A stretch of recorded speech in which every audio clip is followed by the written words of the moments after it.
Hey viewers, welcome back to our channel. Today, we're delving into a captivating term that holds significance in music. This musical instrument is most likely to be played by pianists, composers, and music teachers. Classical, jazz, pop, and many other styles of music are played on this instrument. Let's learn how to pronounce it correctly. Piano. Piano. P. R. No.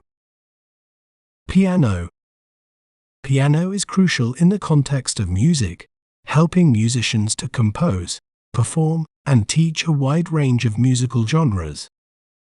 If you enjoyed learning about piano, be sure to subscribe to our channel for more educational content. Thanks for watching.